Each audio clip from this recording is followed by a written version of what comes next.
I'm not gonna lie, I actually want to watch this. So pretty much, Kung Fu Panda is coming out with a new movie, Kung Fu Panda 4.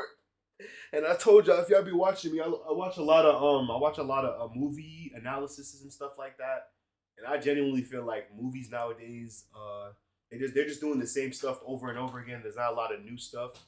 They just keep bringing out sequels, or they rehash an idea that's already been made, or they turn a cartoon into a real movie. Like it's no original stuff. And I feel like we do not need a Kung Fu Panda 4. We don't need a Shrek 5. Maybe because the Puss in Boots movie that came out. What's good, mi muchacho? Un estás aprendiendo español. I don't know what the fuck you said, but shout out you, my boy. But yeah. That's Puss in Boots movie that came out. Puss in Boots movie that came out last year. I watched it over the Christmas, like before Christmas. That shit was fire. But I felt like all these remakes, we don't need them, bro. But let's watch this though. I didn't even watch Kung Fu Panda 3, so feel me? As much I'm using Translate. I can't speak that shit. W fucking Troy, man. I appreciate you, bro. You be in every single stream. Love you, man. For real. Puss in Boots was fire as shit. Not the first one. That shit was fucking ass. The Last Wish. The one that came out last year. The one that came out in 2011, that shit was fucking terrible. I don't even remember that movie. Only thing I remember from that movie is Humpty Dumpty. He was the best part of that movie, but the animation, the story was forgettable. The Last Wish shit, oh my god, that is an amazing movie right there. Yo, finally someone who sees it, bro. That movie was amazing, bro. The voice acting, the animation, the story, like that was a very mature fucking movie right there. There was curses in it. Like I thought that they had the dog in there for it to be like the old little cute sidekick for the kids to eat up and shit. But now that Perito was a really good. That was a really good character. Like he was really good in that movie, bro. Dead ass. Exactly. Death was actually a threat. Facts. And like he didn't come around all the time, but when he came around, it was like, oh shit, he's here. Like he actually made me like, oh, I don't like. I was like, damn, I'm actually scared of this nigga.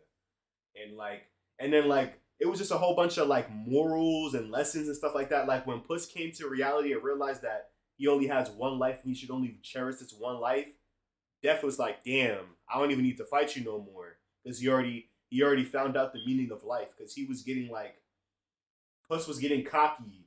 Because he was like, damn, I have 9 lives. So if I get this one wish and wish for more lives, I don't have to worry about it. But he was like, no, I got to make sure this one life that I live is perfect.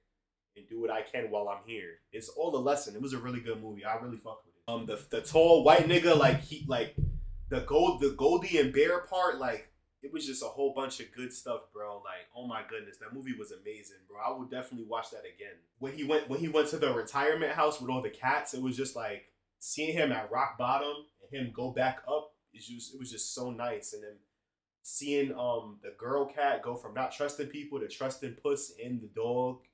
It was just a lot. It was a really good movie, bro. I learned a lot. Like they did Puss in Boots filthy. Like even with Shrek, like we didn't get to see Puss like fleshed out. Even though Shrek is not Puss in Boots' movie, but you feel me?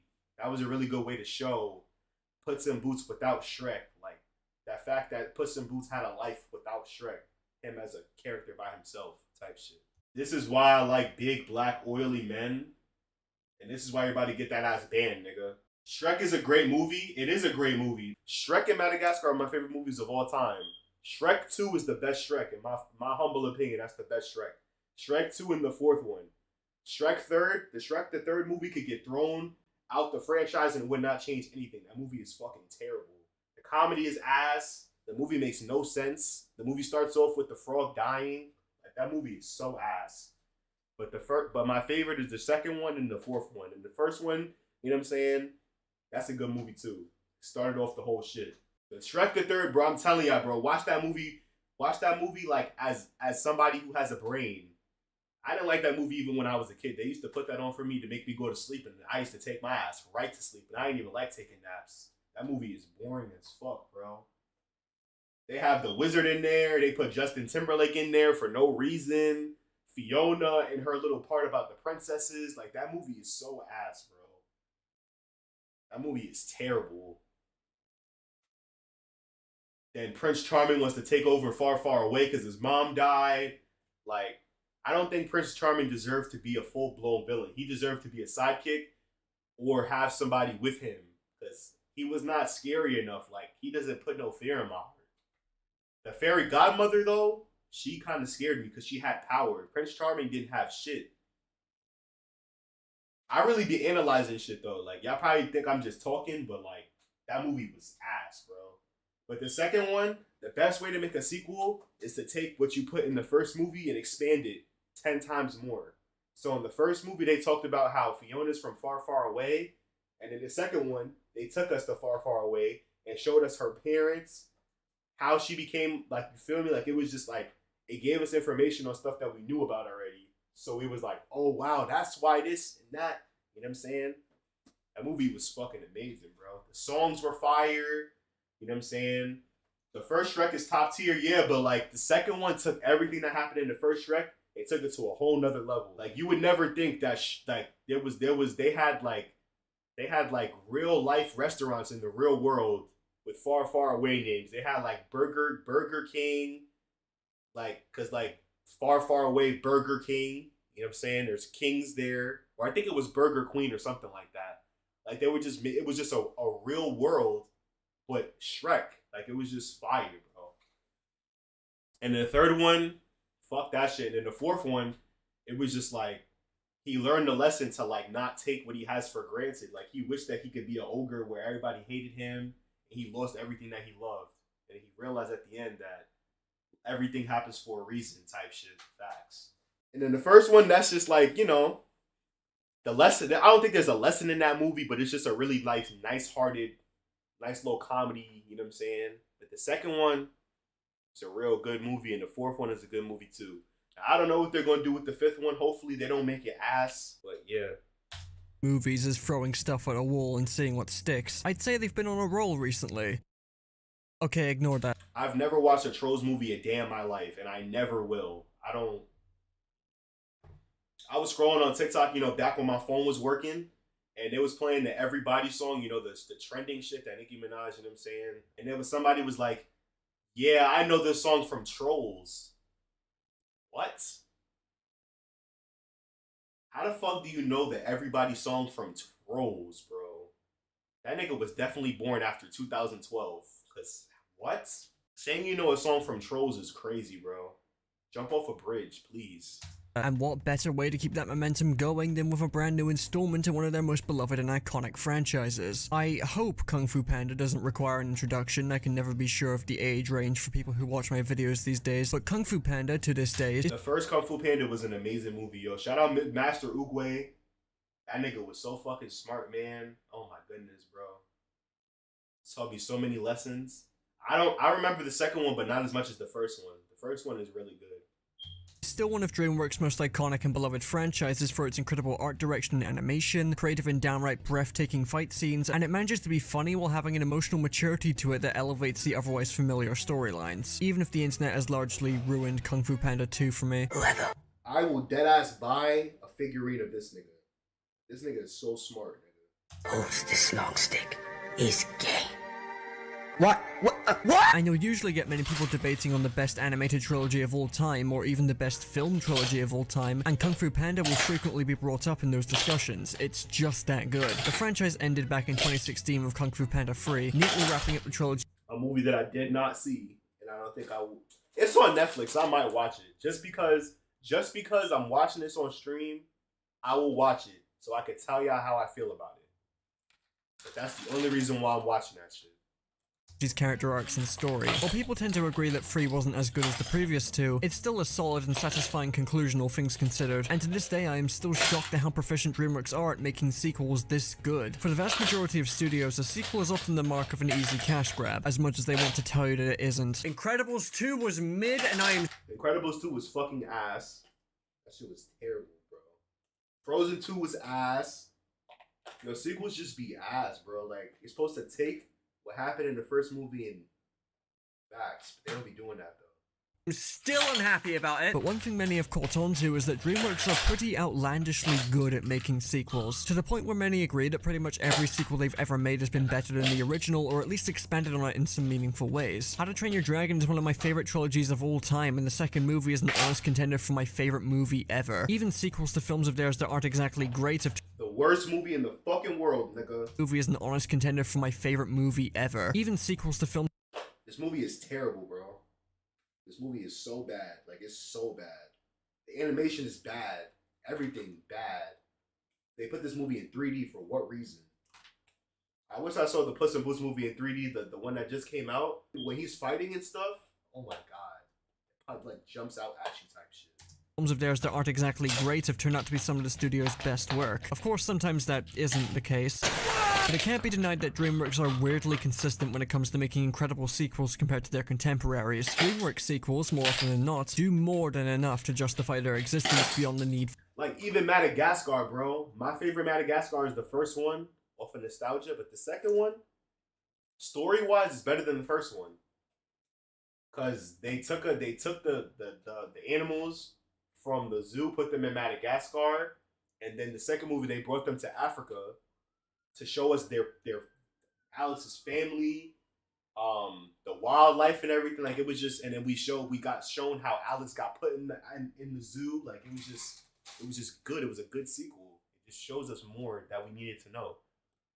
For more money, which is why when it comes to Kung Fu Panda 4, a lot of people are living with the comfortable expectation that it'll at least be a good movie. And I have to admit, I do think it'll be a solid film. But after finally watching the finished trailer, and yes, I said finished trailer, while I find the new story interesting and the animation as always is fantastic, I've finally asked myself a Wait, there's a trailer?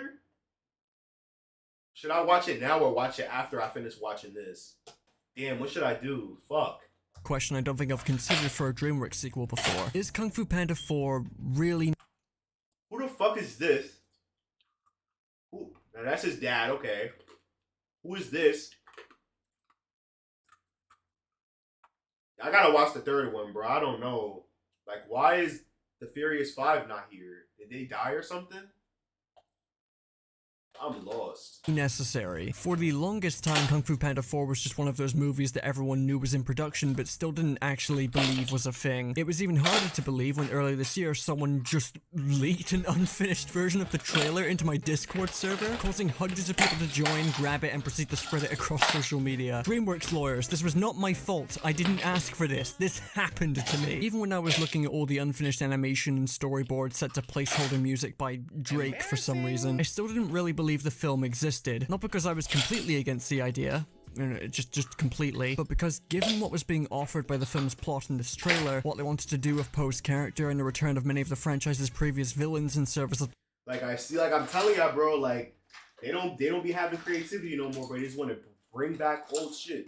Like, why the fuck is the nigga from the first movie coming back in the fourth one? Like, come on, bro. They've run out of ideas.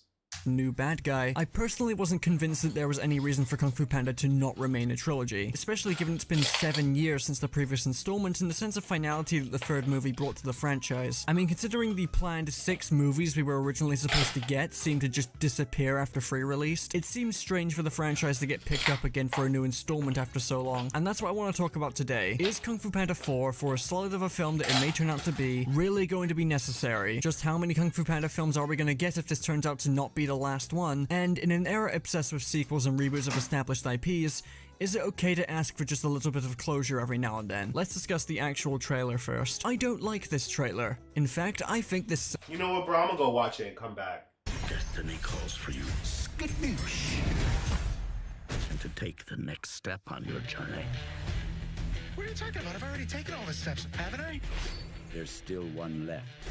And when you achieve it, your days as the warrior dragon will end. I can tell that this is not the finished cut because, like, the audio sounds weird. It's pretty choppy, you know what I'm saying? So I know this is not the official. It's probably, like, you know what I'm saying? They probably wanted to put this one out, but it's like, they probably didn't remaster it and stuff. But yeah. This is not working at all. Who could have done this? We call it the chameleon. She's summoning all your past enemies to steal their kung fu.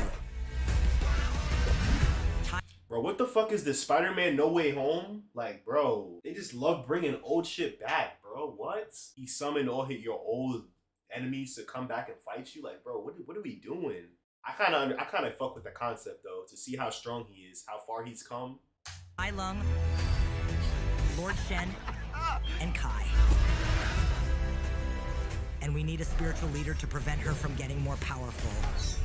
And to stop her. Why should we help you? Yeah, I gotta watch the third one, bro. I don't know what happened to the Furious Five. Did they leave? Did they die? Like, I gotta watch it. We can take down the chameleon together. He didn't even say the word together right there. Look, he said, "Remember." We can take down the chameleon together. He did not say together. He who resorts to violence now. Listen to the audio, bro. This is so fucking choppy, bro. He who resorts to violence now will only find more violence later. Violence makes our tummies tingle. No. I think you're misunderstanding. Yeah, that shit sound ass. Okay, so now I know what the shit looks like. Let's go watch his video. Bad trailer. Do not trace my location. Now, this isn't anything new for Kung Fu Panda. In fact, the trailers for the first two films specifically are god-awful. Choosing to focus on the comedy of the film and never it's a bad trailer. Do not trace my location. Now, this isn't anything new for Kung Fu Panda. In fact, the trailers for the first two films specifically are god-awful. Choosing to focus on the comedy of the film and never taking anything about it seriously, despite the action and serious moments being what makes the franchise so beloved. So there's a lot here that I'm willing to chalk up to bad marketing. But given we live in a futuristic and progressive era where trailers for animated movies are finally tolerable, it doesn't really spark much confidence when the trailer takes the epic music stops, characters says are funny, then smash cut to a random scene of someone groaning like that f***ing Mario movie green text, especially when all of the jokes are severely unfunny and the trailer literally ends with a fart joke. I know DreamWorks are capable of making trailers that properly sell their movies. How to Train Your Dragon 3 had a fantastic trailer, so don't see what the issue is here. Anyway, what else? Oh yeah, Awkwafina is in this movie. Oh my god. Oh. Okay. I am getting sick of this woman. She isn't everything. Although she seems to be giving a tolerable performance for once, so we'll see how that plays out. Okay, but on a serious note, what really struck me about this trailer was, of course, the story. Where do you go after Kung Fu Panda 3 seemingly concluded the series and Poe's journey? Well, I think they were struggling to come up with ideas themselves. In an interview with Jeffrey Katzenberg in 2010, they stated they had actually planned out 5 more Kung Fu Panda movies after the first one. How far those plans went when it comes to fleshing out their narratives and characters is anyone's guess, but given the franchise reached a natural conclusion with the third entry and then disappeared, my guess is not very far. To Kung Fu Panda's credit, there's a lot of places you can take it and expand upon its world and characters, but you can say that for a lot of properties that still found a natural conclusion and knew when to stop. I should know that. I'm a Gravity Falls fan. That was really bad timing on my part, I apologize. So to go over the basic plot we've been given so far, Poe is retiring from being the Dragon Warrior to become the spiritual master of the Valley of Peace and has to find a successor, all the while facing off against the new villain, the Chameleon, who has taken the kung fu and appearances from the previous film's villains. This sounds solid on its own, but the devil is in the details. The vibes this movie is giving me so far is that it's going through the motions and recycling a lot of ideas from previous films. It feels weirdly by the books and not very creative. The Chameleon, despite being cool on paper, is incredibly similar to Kai, the main antagonist of the third movie. Kai stole the chi of kung fu masters and created copies of them. The Chameleon is straight up stealing the kung fu of previous villains and taking their appearance. Oh, I kind of did see the third movie. I did. Kai is able to go into the past and like, yeah, I gotta rewatch it though. I kind of turned it off. I do remember that. That's the only real difference between the two. They're incredibly similar. Something to add is that Kai was made as the first supernatural antagonist of the series because Tai Lung had already taken the mantle as the brawler villain, and Shen was the smarter one. Kai being a supernatural villain was done to make him stand out. But with the Chameleon, they're trying to go for something that's both smart and supernatural. And this wouldn't strike me as weird if they hadn't been deliberately making sure all of their villains stood out before with no overlap. It really kinda sells how Kung Fu Panda 3 was a proper conclusion and that 4 is struggling to come up with new ideas. especially when the villain they came up with is strikingly similar to the previous one. Also not a fan of how they're clearly setting this film up like it's a brand new finale after the one we already got by just pumping it full of fan service. Mike Mitchell, director of 4, has said that Kung Fu Panda 4 brings back all of the characters. All of them. This not only includes the previous villains, but also every character we can remember, apparently. Never mind how this is going to potentially bloat the movie and lead to a lot of characters not being well utilized. You'd usually reserve a move like this for a final installment, right? Is this really going to be a final installment? I'm telling you, bro, it's just a cash grab, bro. That's literally what No Way Home was. It was a cash grab. Like, the movie was just fan service. They just brought back old stuff so people could be like, oh my god, that's the da-da from Spider-Man, da-da-da. Yeah. Or are those other 2 movies gonna happen after this? Kung Fu Panda 3 managed to be a satisfying conclusion without going all in on fan service. Also, if you're bringing back every character, you are gonna make sure they're important to the plot, right? So far, it seems like every important character besides Shifu has been sidelined, and the film feels incredibly disconnected from the previous installments. So now we have 2 problems. There's the problem of this film potentially blowing its load and filling the film with a ton of cameo appearances and fan service for the sake of it, and then there's the problem of the film's main plot being completely disconnected to the point where no one shows up in a role that's actually meaningful. Example, the Furious 5? More like the Furious died. Where the f are these guys? Yeah, I thought that I was fried. Okay, I thought I missed something. Okay, so they didn't die. They're just not in the trailer.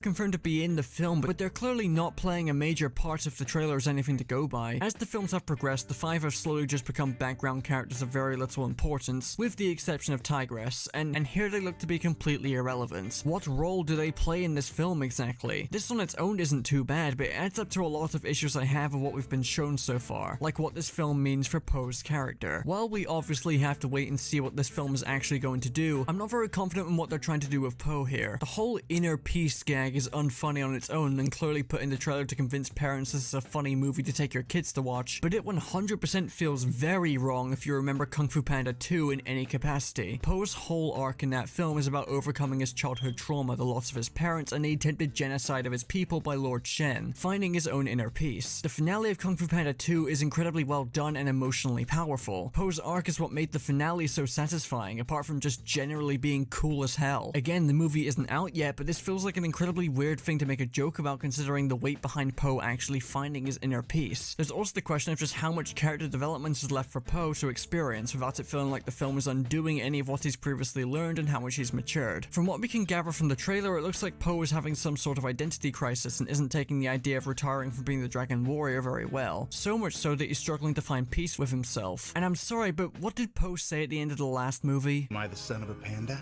The son of a goose? A student? A teacher? Turns out, I'm all of them. Why has Poe's character progression from 3 been completely thrown away? Poe trying to find a new successor is a good idea for a story, and there are plenty of places you can take this character to show how far he's come, even though I would have preferred to— Yeah, like they made a 4th one and they're like, yup, let's just forget about everything that we did in every single other movie and make a whole new story so we could pump out they just left the series of— we could pump out a new movie for the 2020s, bro. So all the kids who don't know who Kung Fu Panda is, they can find out who he is now. Right? Right? And then we could get TikTok clips, and then we could get Kai Cenat to react to the movie on stream. Oh my god, yes! Money. Free. But this completely undermines Free's entire ending. What the f***?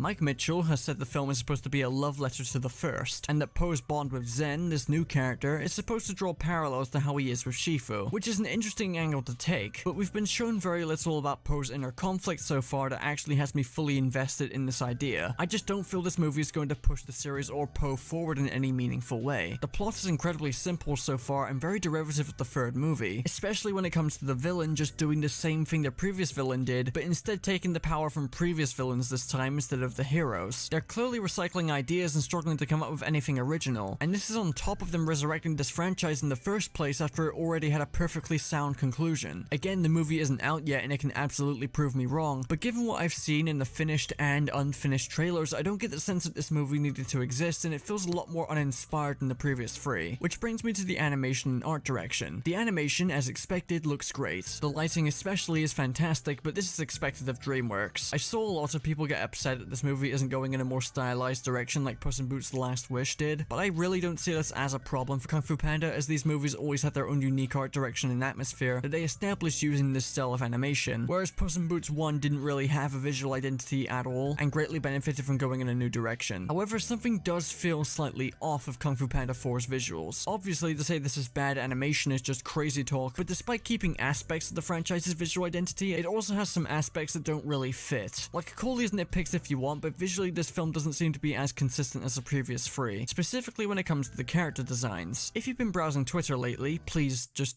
don't do that. You may have seen a lot of people complaining about the character design of this wolf character named Zen. They are a new addition to the cast and represent a massive shift in the art direction and character designs. The character designs for the previous films were downright immaculate. It embraced these blocky and sharper designs, making good Damn, he's talking. Wow.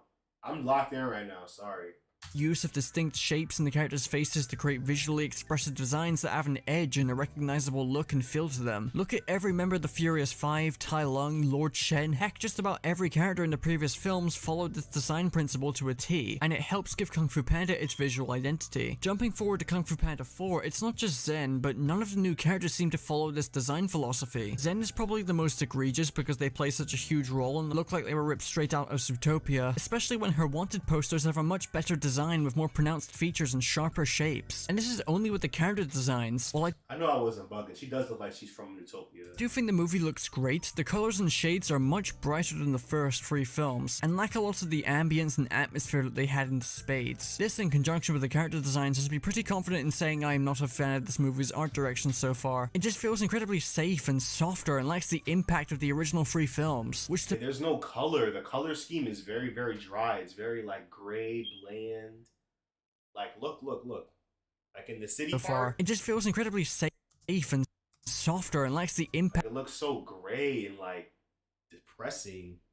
of the original three films, which to me is not a good sign when you consider how the narrative itself feels off too. There's a pretty big shift in direction with this film. It feels a lot safer, far more tame and uninspired both visually and with its story. As I've said in this video, the movie isn't out yet, but this trailer is just not selling me on it. You can say I'm being nitpicky with a few of these points, and you're probably right, but even in the old and awful trailers the previous films had, they at least still looked visually consistent. If there are 6 Kung Fu Panda movies planned out, then I like to look at that plan, because from what I see, and from what a lot of others are seeing, Kung Fu Panda 4 doesn't feel like a necessary installment or a long-awaited return. It feels like a surprise tacked onto a franchise that ended 7 years ago. I have no doubt this will probably be an enjoyable and solid film, but it doesn't feel like Kung Fu Panda, at least not how I remember it. And honestly, even if it did tick all of my boxes for an ideal Kung Fu Panda movie, I'd probably still be somewhat against it because I'm just not a fan of bringing back franchises years after they have ended. I'm waiting on this movie to prove me wrong, but as of now, I'm not terribly excited for Kung Fu Panda 4. Isn't necessary, probably, maybe, no. I'm leaning more towards no. But if it does turn out to be a good follow-up, I will be very happy. That's the end of the video. Play Yakuza, I don't care. You know what? I'm gonna go see that movie just because I reacted to this on stream. I'm gonna watch the 3rd one, and then when the 4th one comes out, I'm gonna go see it. Hopefully, I have a phone by that time, a better one. I'm not gonna vlog it, but like, you feel me? I'm gonna let y'all niggas know how I went and shit like that. These niggas, they know it's the time. Don't know why they count when they rhyme. Woke up showing this shit out his mind. New ops, we gotta keep them in line. Nigga, run a boy, pick up your pace. Eminem hollow, just having a race. Out of luck, he ain't coming first place. Like, now I smoke